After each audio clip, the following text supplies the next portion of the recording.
Boa tarde a todos e todas, aos amigos aqui da Escola Rural, professor. A gente se viu tem 5 meses, né? Mais ou menos, por aí, né? Por aí. Bom, vou ler aqui o nosso recadinho, pedido aqui do nosso Free Paracatu.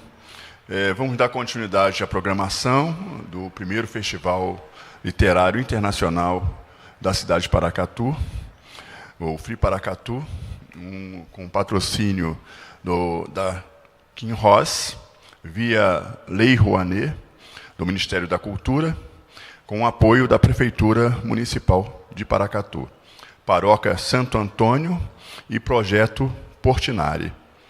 Além do público presente, gostaria de cumprimentar as pessoas que estão nos assistindo aqui pelo YouTube, né? Esse festival é transmitido também pelas redes sociais. Temos muita honra de estar fazendo o primeiro festival nesta cidade. Eu acho que é muito importante a temática, né? Quando a gente fala de literatura, arte e ancestralidade, tem muito a ver com essa cidade que tem quase 80% das pessoas declaradamente negras, além de 5 quilombos certificados pela Fundação Cultural Palmares, além de outros sítios arqueológicos, um casario colonial bem importante, conservado. Então, tem sido uma troca de energia fundamental e a gente tem percebido nas ruas, no contato com a população, no retorno em si com os escritores, né? Seja ali no momento de assistir uma palestra, na selfie, num autógrafo de um livro. Então, isso, em frequentar bares, né? e tudo mais. Então, acho que tem sido muito importante e eu acho que o Free Paracatu, de alguma maneira, foi aceito, foi acolhido pela população de Paracatu. Isso nos dá uma responsabilidade de pensar num segundo, num terceiro, enfim. Precisa ser uma política pública, já que isso afeta e contribui para o desenvolvimento de todos, né? Queria convidar aqui para compor essa próxima mesa o nosso amigo Ricardo Prado, que vai falar um pouco da história de um personagem de importância entre o século XVIII e XIX. Muito importante, não vou dar spoiler, vou deixar que ele faça isso. E o Sérgio Abrantes, que além de escritor, sociólogo, é também, como eu e o Afonso Borges, um dos curadores desse primeiro Free Paracatu. Por gentileza.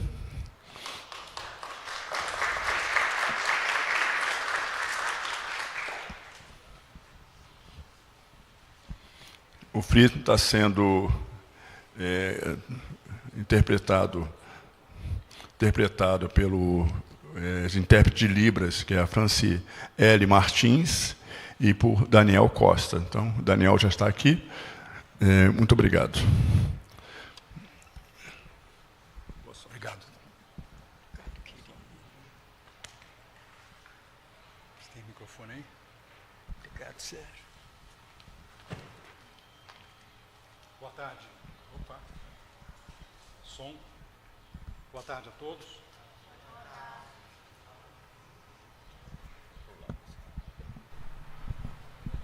Boa tarde a todos e a todas. E eu queria cumprimentar o pessoal que está nos vendo também, a todas as pessoas que nos veem pelo YouTube, que nos verão pelo YouTube. Essa é uma das virtudes do mundo digital, né? A gente poder prolongar a nossa audiência. E essa é uma mesa sobre quando a literatura se debruça sobre a história com H, e tem muito a ver com o que vocês acabaram de ouvir aqui. Sobretudo, esse romance, que eu conheço de antes de ser publicado, que é um romance importantíssimo, que se debruça sobre a história brasileira. E, nesse momento, eu estou terminando também 2 trabalhos que são uma visão da história, uma ficcional e uma outra não ficcional, para tentar desenvolver essa noção de como é que a gente consegue mudar a geração. Como é que a gente consegue se livrar da mentalidade de casa grande e vocês vão ver que tem muita afinidade o que Ricardo vai falar com o que eu vou falar. Então, Maestro Ricardo Prado abandonou a regência para escrever. Então, vocês veem que só pode ser uma coisa muito boa, né? E, Ricardo, a gente vai conversar, né? Então, eu vou começar te provocando na seguinte...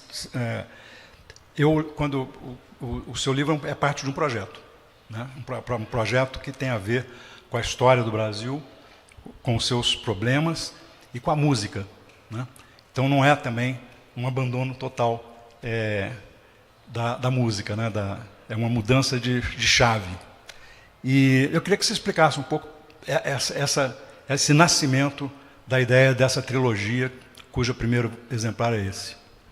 Bom, obrigado, Sérgio. Boa tarde a todos. Uma alegria estar aqui.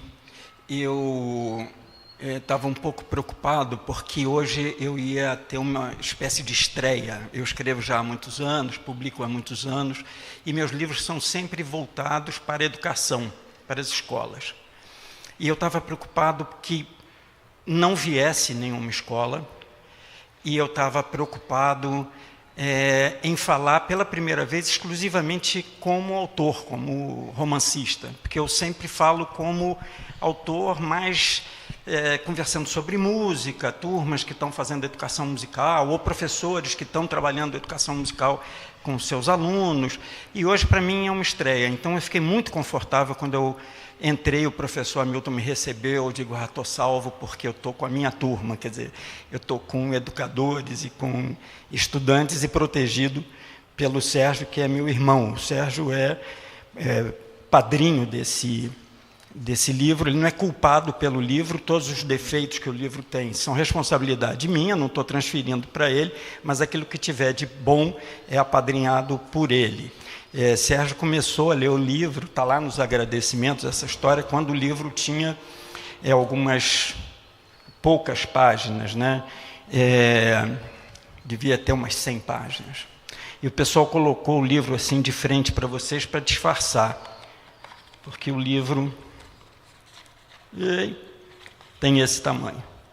O livro tem 840 páginas. E eu digo isso feliz, assim, não estou arrependido de ter cometido tantas páginas desse livro.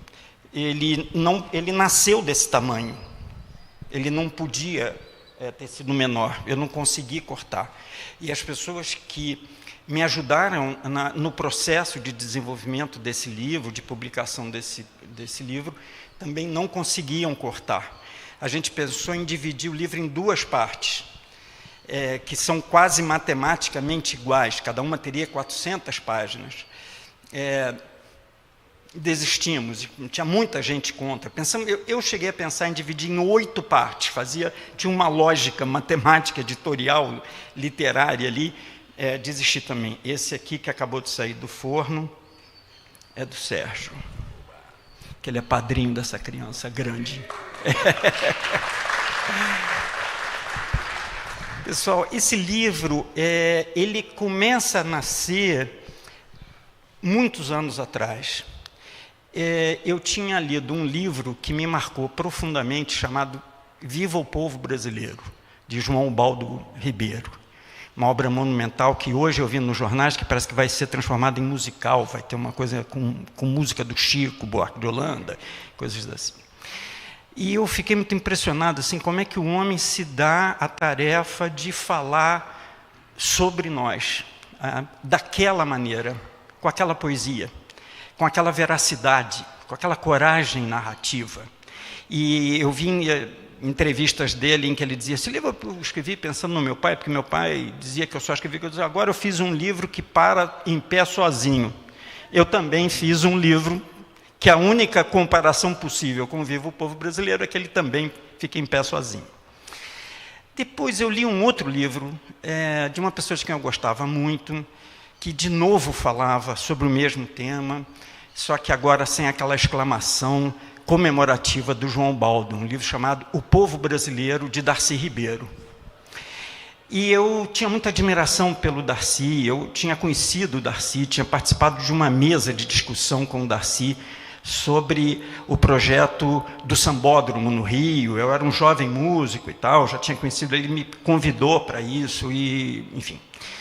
E aí, no prefácio do livro, o Darcy diz uma coisa que me incomodou, e eu não entendi imediatamente por que tinha me incomodado.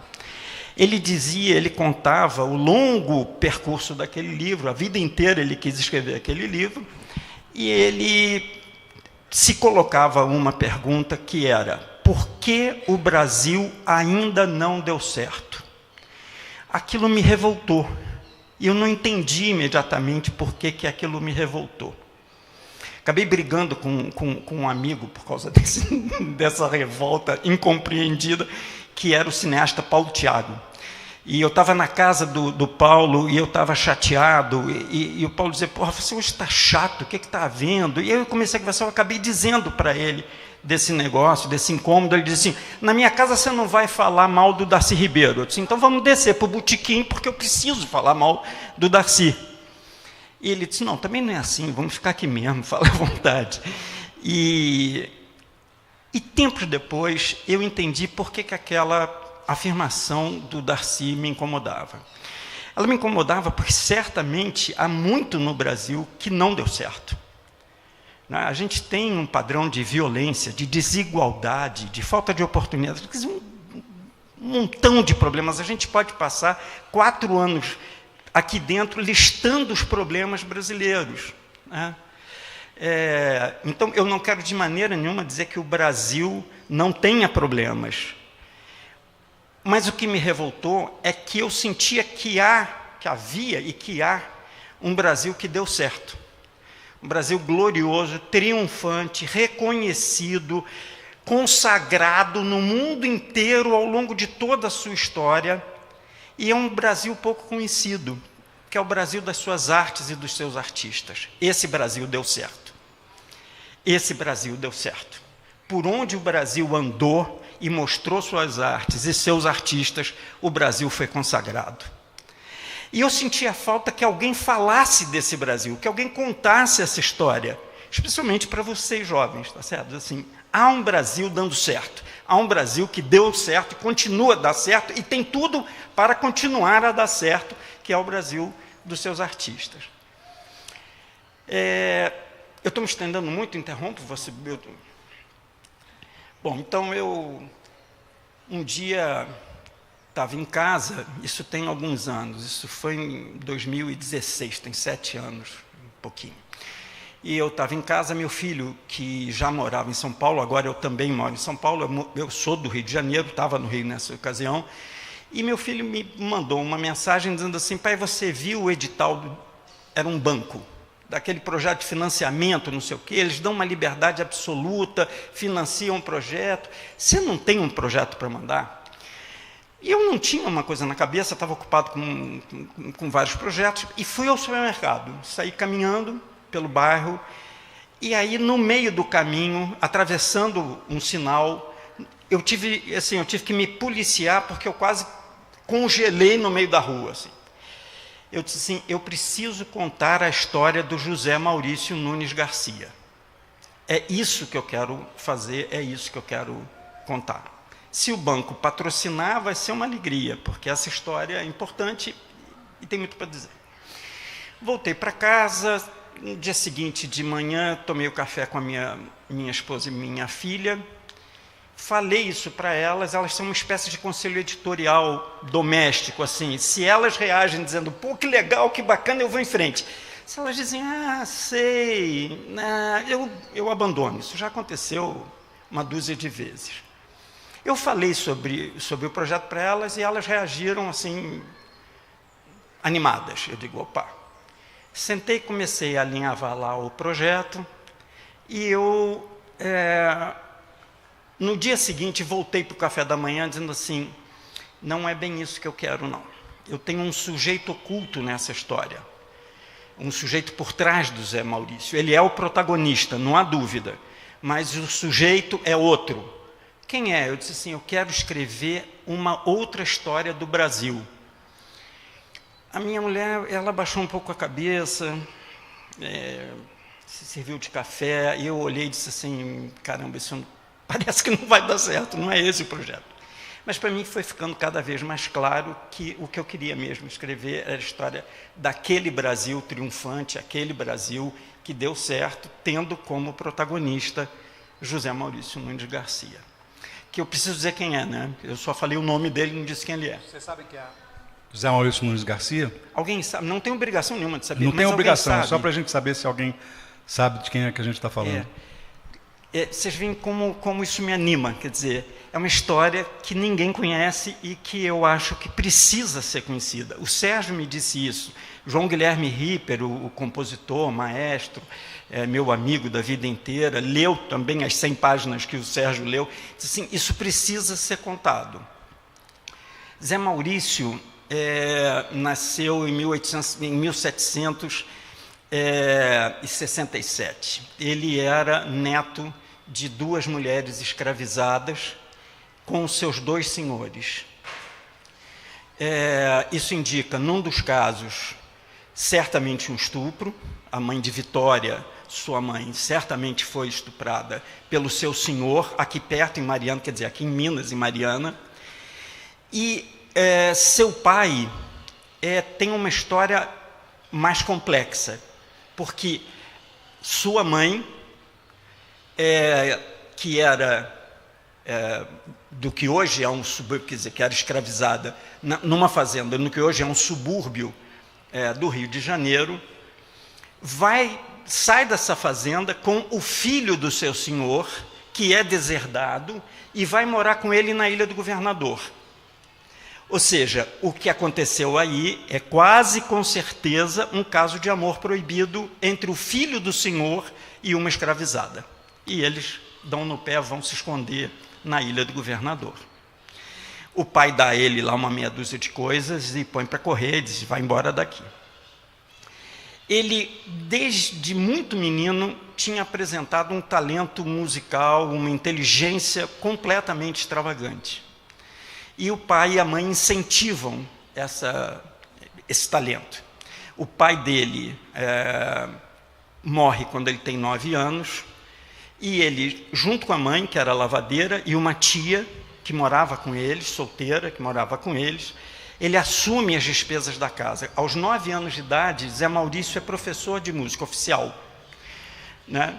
Tocava mais de meia dúzia de instrumentos, compunha, regia, e ele é preparado por um professor chamado Salvador José, que era mineiro, de Vila Rica, e que, com a decadência das Minas, ele, como muitos outros músicos, sai de Vila Rica e vai tentar a sorte no Rio de Janeiro, se estabelece, triunfa no Rio de Janeiro e é professor de José Maurício. José Maurício, então, vai revelar um gênio musical absolutamente incomparável em qualquer lugar fora da Europa. Não há nenhum talento musical do Alasca à Patagônia comparável ao de José Maurício Nunes Garcia. Continuo? Sigo seguindo? Não, eu acho que essa é uma parte interessante, porque vocês veem que, mesmo com toda a violência e toda a repressão pela qual os sequestrados de África foram escravizados no Brasil, eles não conseguem matar o talento, eles não conseguem matar a criatividade. E isso vai se manifestar assim, de forma magistral no José Maurício Garcia. E por isso que eu acho que essa história realmente tem que ser contada. Eu fui por um caminho diferente, né? Eu precisava de investigar como é que um garoto ou uma garota brancos no Brasil hoje replicam o comportamento de discriminação, o comportamento racista, e aceitam as regras da sociedade patriarcal machista. E eu fiquei com uma dúvida danada. Eu disse assim, mas vem cá, esse pessoal todo, se eu quero puxar a história, é um pouco como a Zé Maurício, eu tenho que ir lá na raiz. Eu tenho que começar na colônia. Eu tenho que começar olhando a relação da Casa Grande com a senzala e como é que isso criou uma mentalidade. Porque a mentalidade perdura depois que o fato concreto, histórico, desaparece. Acaba acaba aquele tipo de escravização acaba. A Casa Grande hoje é apenas um lugar onde você vai visitar nas fazendas históricas para ver como é que era diferente a vida dos ricos senhores para aqueles que ficavam na senzala. Ele disse, mas eu preciso de entrevistar essas pessoas. Eu não tenho essas pessoas para entrevistar. Então eu preciso de gente que tenha escrito, naquela época, dos dois lados. Né? E eu preciso de um depoimento sobre a Casa Grande. Eu quero alguém íntimo da Casa Grande que revele como é que me mostre a semente dessa mentalidade que depois se cristalizou na cultura coletiva brasileira e transformou isso num comportamento praticamente automatizado. Nós nos comportamos como machistas e racistas sem que ninguém tenha nos ensinado a isso. Nós não aprendemos isso na escola. Ninguém nos ensinou isso. Isso se internaliza de uma forma e se propaga. E eu acho que só a literatura permite essa, né, os escritores contemporâneos daquele momento que podem dar o que eles escreveram, um testemunho daquilo que eles viviam e daquilo que eles acreditavam. Né? E esse é o Brasil que deu certo erradamente. É o Brasil que mantém essa mentalidade até hoje. E aí, às vezes, como é que a gente consegue se libertar dessa mentalidade?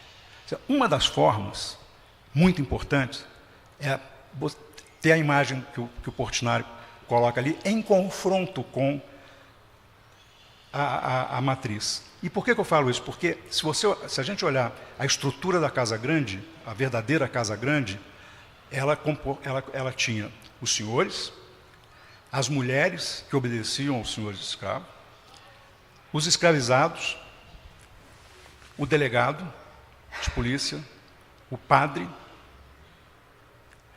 o médico, todos eram subordinados àquela ordem social nucleada na Casa Grande. Né? E romper com isso significa você ter uma visão crítica disso e entender de onde nascem talentos que são postos no esquecimento. Daí a importância da história que o Ricardo conta. Porque exatamente o Zé Maurício ele é um testemunho do que pode um jovem saído de uma violência da escravização e que se transforma num dos maiores músicos do mundo. Não é só do Brasil. Não, do mundo. E tem uma coisa, Sérgio, que eu queria acrescentar a isso, que é o seguinte, na medida em que eu fui escrevendo o livro, eu vi que eu não podia tirar o Zé Maurício do contexto dele. Né? Quer dizer, ele estava num contexto de violência, ele viveu o Brasil da escravidão, isso para ele não foi um relato, não como hoje é para nós uma memória, alguma coisa que a gente precisa compreender, para ele foi uma experiência de vida, ele estava lá, ele atravessava a rua dele, a Rua da Vala, né, no centro do Rio de Janeiro, e ele assistia, ele convivia com os escravizados, com as punições aos escravizados, com a chegada dos navios trazendo os escravizados de África, ele vivia isso. Ninguém contava para ele, como hoje contam para nós. Não é? Ele vivia isso. E, apesar disso, ele conseguiu não apenas sobreviver a isso, mas se destacar daquela realidade e conseguir produzir. A outra coisa que eu encontrei imediatamente é que, nesse contexto, há uma geração de artistas. E quando eu digo os primeiros, quer dizer, por que eu dei o nome de Os Primeiros, né, esse título, ao livro, é porque eles foram o que eu acho que os primeiros artistas brasileiros. Há algumas exceções anteriores, mas a primeira geração representativa da arte brasileira, das artes brasileiras, foi essa. E essa geração de gênios em todas as artes, à exceção do cinema, porque não existia, tá certo? Todos, 90% deles, há algumas poucas exceções, eram homens e mulheres negros. Por isso é que eu digo que essa é a saga dos artistas que inventaram o Brasil. Essa geração inventou o Brasil. O Brasil era um território colonizado, tinha que produzir para a sua matriz. Quem é que transforma isso em um país? em um lugar que não é só violência, erro, exploração. É essa geração de artistas que começa a pensar o Brasil e a propor um Brasil, a partir dos seus gênios. Então, está lá no livro José Maurício Nunes Garcia, mas está lá o Silva Alvarenga. Quem é o Silva Alvarenga? É um filho aqui de Mariana, filho de um músico, que desce para o Rio de Janeiro, vai estudar em Coimbra, se torna advogado e um dos maiores poetas parnasianos da sua época, publicado em Portugal. Um dos prediletos do Marquês de Pombal, que era um homem que mandava e desmandava no Império Português. Tá certo? Publica um livro chamado Glaura, os poemas eróticos. Poema erótico, naquela época, significa poemas de amor. Né? E o livro dele é um sucesso. Tá certo? O Aleijadinho aqui era um homem negro.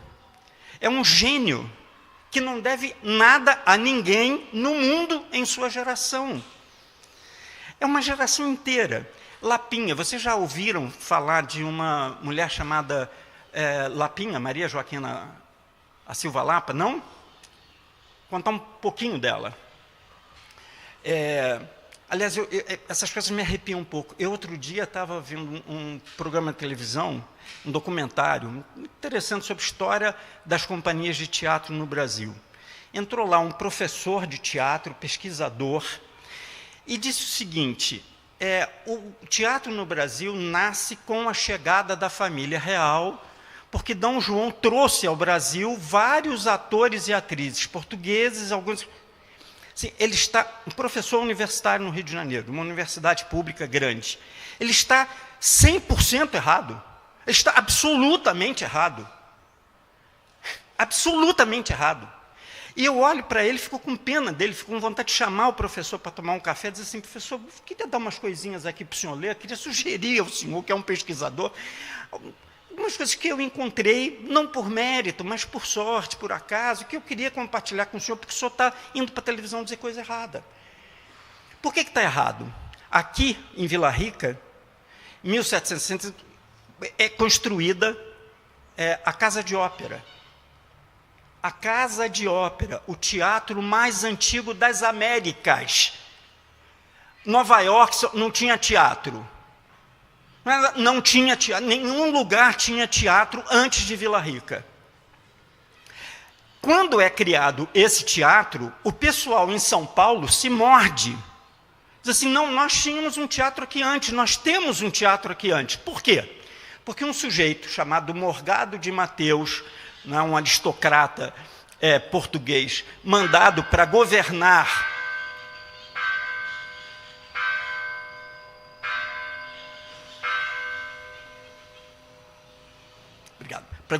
a província de São Paulo. Quando ele chega a São Paulo, tem ali o que hoje é o pátio do colégio, né, que era o prédio do governo de São Paulo. Ele entra nesse prédio e diz assim: essa sala aqui vai ser a Casa de Ópera de São Paulo. Casa de Ópera de São Paulo. Ele lá cria uma companhia de ópera.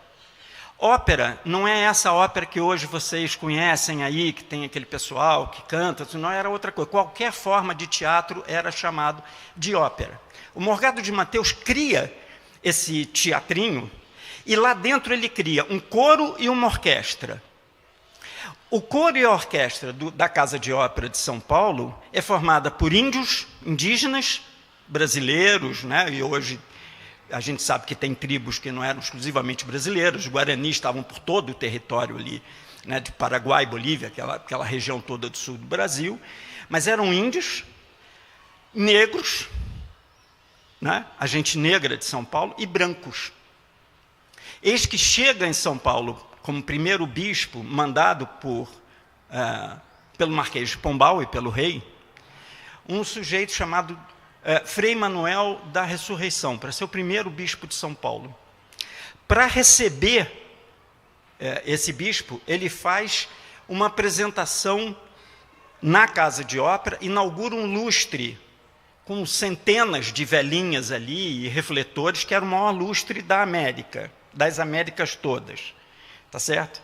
E manda que entre no palco para saudar o Frei Manuel da Ressurreição uma orquestra, e a sua orquestra e o seu coro, formado por indígenas, por negros e por brancos, vestidos em trajes a rigor. O que significa essa ordem dele? Que eles deviam entrar no palco vestidos a caráter, cada um segundo a sua cultura, a sua origem. Então, os índios entram tocando instrumentos de orquestras europeias e também instrumentos indígenas, vestidos cada um segundo as vestes rituais das suas etnias. Os negros entram vestidos segundo cada uma das suas etnias em África. A gente fala muito em África, né? Parece que a África é um país, não, a África é um continente cheio de povos, etnias, línguas, tradições, tá certo? E os brancos vestidos, como a gente sabe que os brancos se vestiam, com aqueles fraques, aquelas coisas, na época com tribicos, com coisas coloridas e tal. E eles entram cantando e tocando. Tem lá no coro um menino de 9 anos que era conhecido como Operário Bonifácio. Operário porque cantava na ópera. E quem é esse Bonifácio? É o José Bonifácio de Andrade e Silva. Quando, anos depois, ele volta ao Brasil, um herói de guerra em Portugal, professor da Universidade de Coimbra, um dos 10 maiores cientistas do mundo, olha o Brasil que era, tá certo? E se torna primeiro governador de São Paulo e depois influente, ministro de Dom João e depois de Dom Pedro, ele quer influenciar Dom Pedro, lá na independência, a acabar com a escravidão no Brasil, e ele quer que que o Brasil pare de tratar as populações dos povos originários como tratava. Por quê? Porque ele tinha tido, lá naquela formação artística dele, na infância, ele tinha tomado uma consciência do que eram os povos indígenas e os escravizados negros trazidos de África, que ninguém mais tinha. Ou seja, chegando na Lapinha, eu tinha pulado a Lapinha, né? A Lapinha era uma mulher deslumbrantemente linda, uma cantora extravagante, uma atriz sensacional, que fazia um grande sucesso no Rio de Janeiro, que era, no meu entendimento, o grande amor de Silva Alvarenga. Eloise Starling não concorda muito com isso, porque acha que ele tinha uma outra paixão, mas eu tenho um documento que prova que ela foi quem doou a biblioteca dele à Biblioteca Nacional depois da morte de Silva Alvarenga. Isso, para mim, é suficiente de que os dois formavam um casal. E aí, ela vai fazer sucesso em Portugal e na Europa. Ela foi a última paixão de Boccaccio, o grande poeta português, né? Mas, ao que tudo indica, ela voltou correndo para salvar Silva Alvarenga, que estava preso por causa da Inconfidência Carioca. A gente não conhece a Inconfidência Carioca, a gente conhece a Inconfidência Mineira. Houve várias inconfidências no Brasil, uma delas no Rio de Janeiro, onde Silva Alvarenga era um dos líderes, né? Ou seja, havia uma geração de artistas que inventou o Brasil, tá certo? Foram eles que criaram o Brasil, foram eles que primeiro afirmaram a existência de um Brasil que não era apenas fonte de exploração colonial, tá certo? Eu acho que essa questão é uma questão importante, porque ela me interessa por um caminho seguinte. Primeiro, as conjurações, tanto a mineira quanto a carioca, tinham poetas, né, envolvidos no processo de mobilização das pessoas para lutar contra o colonizador, né? Mas eles tinham uma outra coisa que era muito importante, que era o seguinte, que era trazer para a participação o povo que era recusado e que era invisível aos olhos dos que dominavam o país.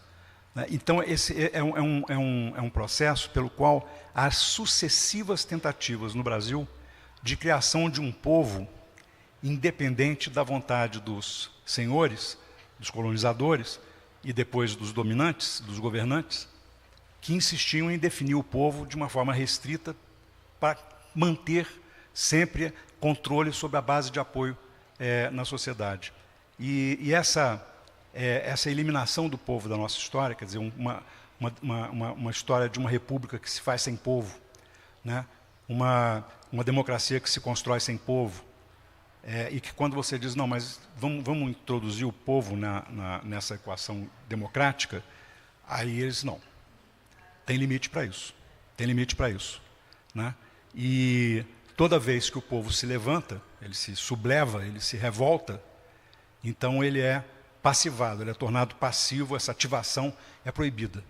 Em toda a história do Brasil, o que nós temos é uma luta entre a tentativa de trazer o povo como protagonista para o centro do processo e a passivação, a repressão para reduzir o povo institucional. Tanto que, ao longo da história do Brasil, e o Ricardo está falando de uma parte do povo que fica nesse limiar, nessa fronteira difusa entre o que eu chamo de o povo social, que é o povo que está na sociedade, o povo todas as pessoas que existem naquela sociedade, e o povo institucional, que é aquele que é admitido como povo pelos governantes, pelos dominantes. E daí, né, dessa fricção também, desse conflito, nasce muito da qualidade dessa arte inicial, né? Acho que sim, Sérgio. Acho que tem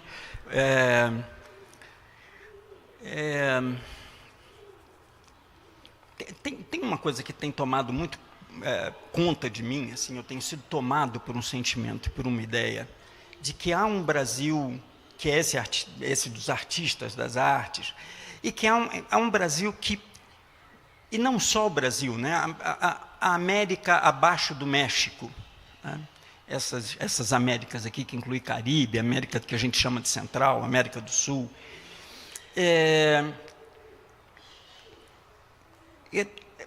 houve gente estudiosa, competente, consistente, que nos estudou e afirmou coisas sobre nós que eu acho que formam um conhecimento ainda deixado de lado. Eu estou me referindo a 3 grandes autores, grandes intelectuais cubanos que tiveram relações tensas com a Revolução. Os 3 foram 3 mentores da Revolução Cubana. Um deles foi alijado, porque logo entrou para a oposição e foi se exilar em Paris. O outro também brigou com a Revolução porque era homossexual e a Revolução não admitia a homossexualidade, tá certo? E o terceiro assumiu um papel mais conciliador, que foi muito importante. Ele também foi para Paris e assumiu uma coisa mais conciliadora, que foi um grande romancista chamado Alejo Carpentier. Esses 3 homens, né, eles diziam que nós somos povos barrocos, que é o barroco que nos funda e nos constitui. Que o barroco não é um estilo de arte, não é um período histórico, é uma alma, é um sentido de formação, de estruturação do que somos. Eles foram compreendidos e dialogaram com um grande intelectual daqui de Minas, que eu acho que nunca chegou aonde deveria chegar, né? Que nunca teve o reconhecimento que merece ter, né? Que foi Afonso Ávila. Afonso falava sobre o Brasil como um Brasil barroco. O que significa esse Brasil barroco? Posso tentar sintetizar? Algumas coisas importantes. Primeira coisa é que o barroco não é um estilo arquitetônico, pictórico, literário, musical. Ele é uma alma. Quando a gente olha isso aqui, esse altar magnífico que vocês têm aqui, O que a gente está vendo? A gente está vendo uma obra de arte que é estática, né? Ela está ali paradinha há alguns séculos, tá certo? Mas se a gente observar direito, o artista quis que ela nos falasse da passagem do tempo. Olha como tudo roda. Tudo se contorce. Por quê? Porque nessa torção, olha lá, tudo, né? Ele quis dizer assim, o tempo passa. Essa é uma arte do tempo. Que uma arte plástica está lá, plastificada, entre muitas aspas. Tá certo? Ela está estagnada, ela está parada. E o artista está dizendo assim, não, mas olha aqui, mas o tempo passa. Então essas volutas, essas cambalhotas, tudo isso aí é um espetáculo dizendo, o tempo está passando. Segundo esses intelectuais, todos artistas, hein? Todos poetas, todos romancistas, que é outra coisa importante. Lembra daquele exemplo que eu dei do Zé Bonifácio?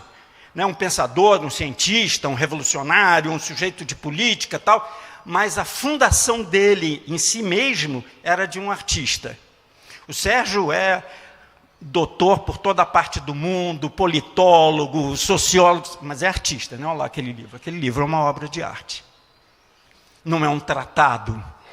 Ou seja, a alma do Sérgio é uma alma de cientista, de homem que pensa a realidade, tá certo? E, ao mesmo tempo, de artista, que não pensa a realidade, pensa a verdade.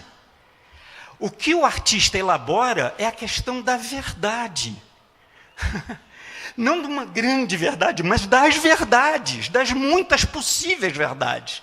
Como cientista, ele está olhando o evento, o fato, e está dizendo, real ou não real? É isso ou não é isso? Ele usa estatística, um monte de medições. Se ele errar, o problema é nenhum, porque a ciência evolui com o erro, procura o erro, e como procura o acerto. O artista não. Se o artista erra, não é porque ele errou ao não entender a realidade, é porque ele mentiu.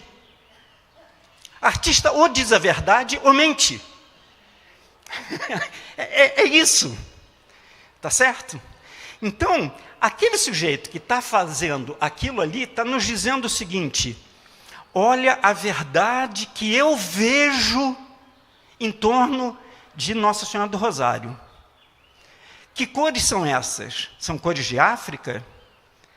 Que tempo é esse que está passando? Aqueles sujeitos que estavam dizendo que nós somos barrocos dizem o seguinte, a arte barroca, o barroco, o espírito barroco, a natureza barroca, é de uma arte que afirma uma vontade de ser. O que quer dizer isso? Quer dizer que os indígenas, nas Américas, tinham deixado de ser aquilo que você dizia antes, tinha sido roubado deles, tirado deles o que eles eram.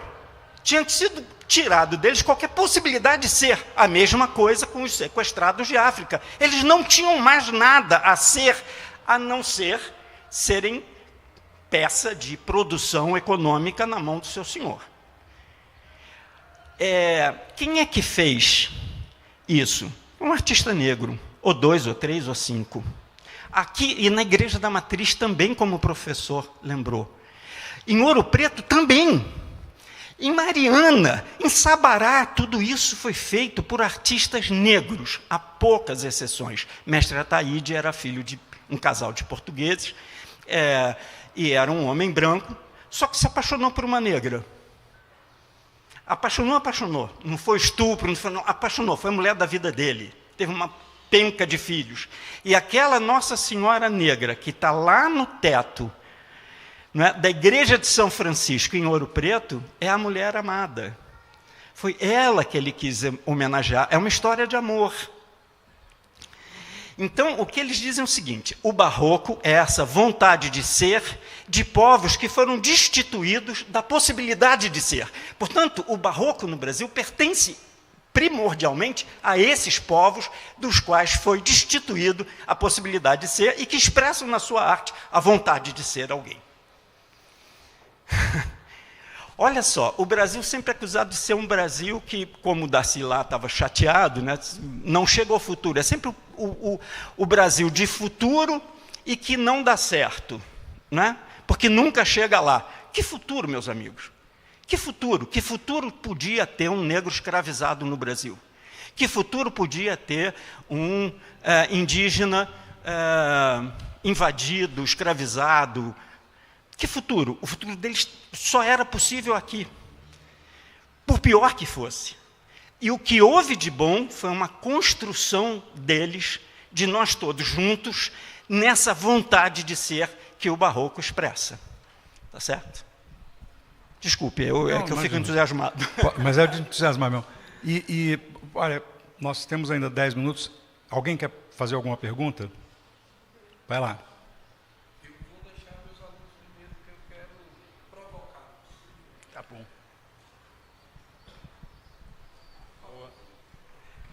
Sempre quem pede a palavra primeiro é uma menina, já reparou? Sempre uma menina. É. Boa tarde, meu nome é Ana Luísa, eu sou de João Pinheiro, e a minha pergunta é sobre o que você falou do Brasil das Artes. Hoje em dia, a gente está muito preso no passado. Quando a gente vai falar de arte, a gente fala muito do passado. Eu quase não vejo, assim, por exemplo, eu estudo arte na minha escola, mas a gente não tem o costume de falar de algo atual, obras recentes. Hoje, eu tive o primeiro contato com uma artista brasileira, que foi a Marina Campos? Janaína Campos.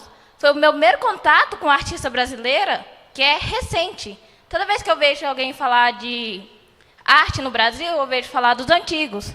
Mas eu tenho a sensação, talvez não seja real, mas eu tenho a sensação de que o que é novo não é valorizado. Você crê que o novo é valorizado? Querido, olha, essa é uma pergunta maravilhosa. Eu acho que sim. Eu acho que, por exemplo, na literatura, muito recentemente, né, de alguns anos para cá, a gente está vivendo uma explosão de criação literária de autores contemporâneos, de autores, autoras, aliás, mais autoras do que autores, que estão produzindo literatura hoje, tá certo? Uma porção de exemplos, muitos deles, aliás, estão aqui em Paracatu, ou estão chegando, tá certo?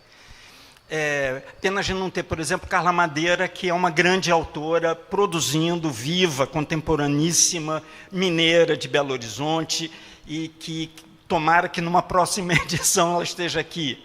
Né? Maria José Silveira, amiga do Sérgio, né? Produzindo livros incríveis toda hora, um atrás do outro. Eu acho que na música, por exemplo, a gente está vivendo um momento muito promissor.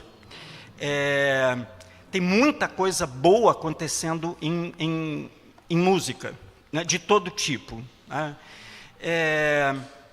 Qual é o outro exemplo que eu posso te dar? Deixa eu dar um acho que nas artes plásticas. Eu acho que você estava se referindo especificamente a artes plásticas, talvez, né? Veja, na minha opinião, o movimento mais importante que aconteceu recentemente no Brasil e no mundo, e que se transformou numa fonte extraordinária de criatividade e de extraordinária arte de muita qualidade, é o movimento do grafite associado ao hip-hop, que depois se transforma no Islã. Isso produziu obras importantíssimas, e a razão pela qual a gente acha que não é valorizado é porque essa é uma arte que nasce fora dos padrões da sociedade dominante. Ela nasce contra essa sociedade, apesar dessa sociedade, que diz o seguinte: ô grafiteiro, você está destruindo o meu patrimônio. Ô, que coisa horrorosa esse negócio dessas meninas ficarem declamando, disputando entre elas quem declama melhor. Isso é um horror, uma coisa feia, não tem poesia nenhuma naquilo, porque é uma poesia muito, muito bruta, muito crua, fala de coisas, não falam da beleza. Mas vem cá, como é que você pode falar da beleza, ou só da beleza, se você não vive num mundo belo? Se o mundo desses artistas não é belo. Eles estão ameaçados pela invasão de traficantes e de policiais que, independentemente de serem traficantes ou policiais, vão matar os jovens garotos negros. E vão violentar as meninas negras. Né? Eu costumo dizer o seguinte: não tem bala perdida, a bala encontra sempre um alvo preto. Então, tem essa arte, e essa arte está produzindo grandes artistas. sabe? E aí o que faz? Ela arromba a porta. Ela arromba a porta das galerias, dos museus. Hoje você tem grafiteiros importantes no Brasil cujas obras valem tanto quanto as obras de uma arte convencional, né, de pintores contemporâneos convencionais. Exatamente porque eles se impõem, a qualidade se impõe independentemente de por quem ela seja feita. E ela feita com verdade e falando dos seus sentimentos reais, falando da sua realidade, é isso que o Ricardo estava falando, sem mentir, né? Olha, o meu mundo não é tão legal assim, mas eu quero expressar o meu mundo de uma forma muito estética, de uma forma muito bonita. As minhas palavras podem ser duras, mas o que eu falo é uma arte. Então, é isso que aí você está se sentindo meio sem a valorização, mas isso está entrando com força, ou com força, na apreciação do resto da sociedade, porque se impõe pela qualidade, pela excelência do trabalho e pela sinceridade. Eu acho que o importante é que vocês tenham acesso a tudo em termos de arte. Em arte existe uma categoria chamada repertório. Assim, quanto mais melhor, pessoal. Quanto mais melhor, quanto mais variado. A música que a gente usa para dormir não é a mesma que a gente usa para namorar, que não é a mesma que a gente usa para dançar, que não é a mesma que a gente usa para rezar, que não é a mesma que a gente usa para qualquer outra coisa que faça parte do dia. Da mesma forma, de cada um de nós, da mesma forma que você, ao longo do seu dia, troca de roupa, ao longo do dia você troca de música. É simples assim. Quando a gente só ouve um tipo de música, ou a gente só lê um tipo de livro, ou só vê um tipo de arte, a gente está se restringindo, a gente está perdendo muito, porque a arte é muito variada. Essa é uma das marcas das artes, é essa variedade. Então, eu acho que é um desafio para o professor, para a professora, para os educadores, né, isso que eles estão fazendo hoje aqui.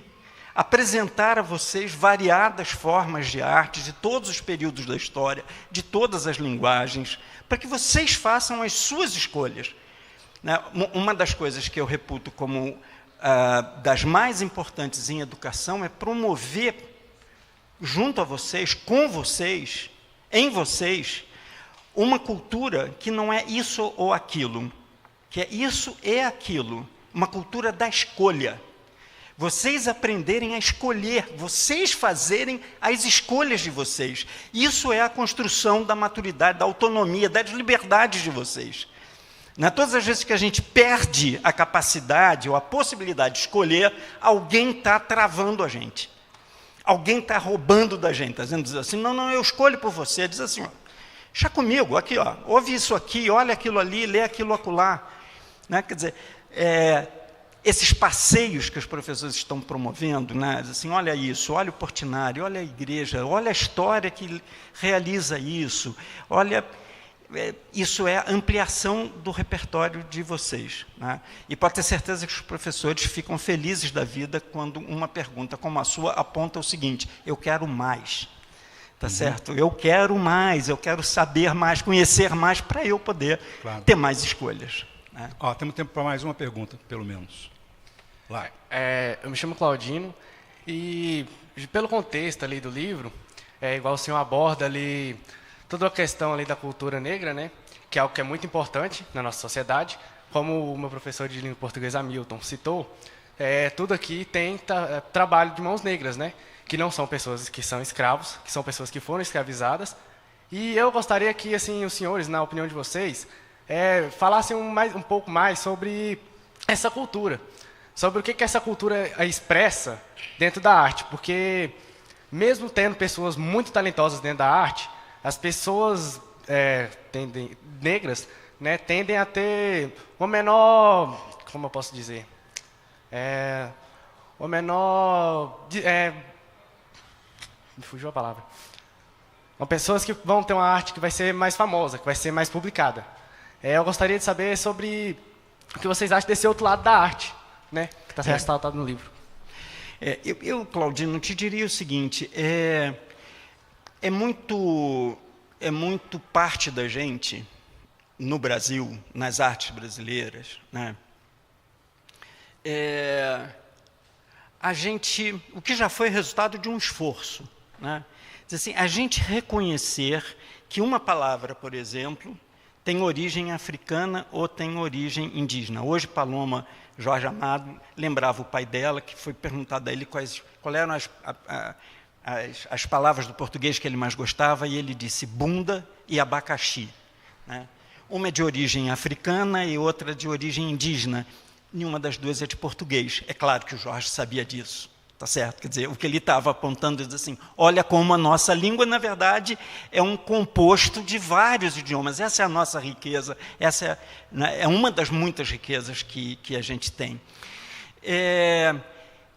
Eu acho que o Jorge hoje exigiria de mim, se ele estivesse aqui, que eu desse um passo além, quer dizer, que eu tendo tido a chance de ler o Jorge, conhecer o Jorge, absorver o Jorge, de alguma forma me transformar, sem tirar o lugar da minha querida Paloma, um herdeiro dele, ele tem milhões de herdeiros no Brasil, foi isso que eu entendo que ele ambicionou, da mesma forma que Portinari, né? O filho de Portinari, anteontem, ele está aqui conosco, está na cidade, né? João Cândido. E eu diria o seguinte, a presença indígena e negra no Brasil, nas artes brasileiras, é maior, muito mais definidora do que um elemento que a gente pode reconhecer como de outra origem, mas é a criação da própria linguagem. Não de uma palavra, não de outra, não de uma forma de dizer, não de uma forma de cantar, mas na própria ideia do que para nós no Brasil é a fala, é a língua, é a literatura, é a poesia, é a música, é a arquitetura, é a arte plástica.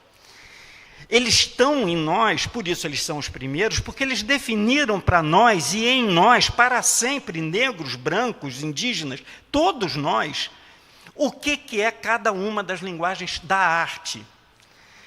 Eles fundaram as artes no Brasil. Então, eu tentaria avançar dizendo o seguinte, não é tão importante a gente reconhecer cada elemento do que é negro ou do que é indígena no Brasil, porque a linguagem foi criada por eles.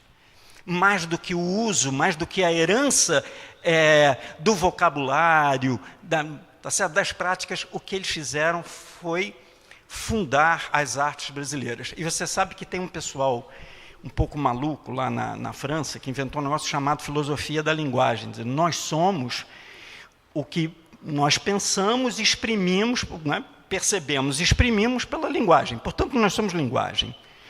Se nós somos linguagem, e as artes são linguagens, tá certo? Quem criou essas linguagens todas foram eles, tá certo? Aqueles primeiros. Muito bom.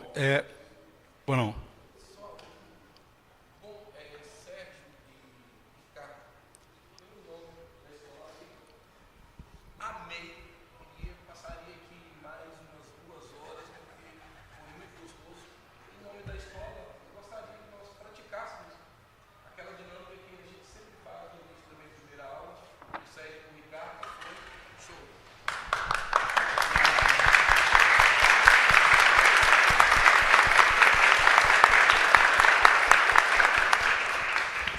Olha, nós é que agradecemos vocês estarem aqui. Eu queria fazer nós uma plateia mais importante, uma audiência mais importante do que todas as outras. Né? Eu queria só um minutinho, Sérgio. Esse livro passou no ano retrasado por uma adaptação feita brilhantemente por uma escritora de São Paulo, minha irmã querida, chamada Cibele Pedral. Esse livro foi adotado no PNLD, é uma versão juvenil daquele grandão. Esse foi um livro pensado pela Cibele para vocês, para os alunos de ensino médio. Eu, infelizmente, não tenho um livro para dar para cada um de vocês. Queria dar esse para o professor Hamilton e depois ele vai emprestando para vocês. Tá certo? É a história do Maurício, o gênio negro. E depois, quem tiver interesse, pede a ele. Tá certo? Eu vou ter que alfinetar, porque eu sou desses, vocês me conhecem que eu sou desses. Mas eu estou uniformizado, vestido a roupa com o uniforme da IFAM. Estou agora... desculpa, gente, não põe isso na minha mão. Não ponha isso na minha mão. Pessoal, você sabe que eu sou desses. Eu estou uniformizado com a roupa da escola Família EFAM, e isso aqui é um tesouro, e um tesouro não pode ir para o meu arquivo pessoal, tem que ir, de fato, para a biblioteca da escola. Muito obrigado. Obrigado, professor. Já que vai para a biblioteca da escola, eu vou te mandar mais 10 exemplares para todo mundo ter livro, para não precisar ficar brigando pelo livro. Gente, muito obrigado, viu? Foi um prazer conversar com vocês, prazer conversar com o Ricardo. E eu espero que daqui saiam vários pensadores, artistas. Sonhar é importante, possível, mas realizar o sonho é fundamental. Nunca percam essa possibilidade. Nunca deixem de acreditar que vocês são capazes.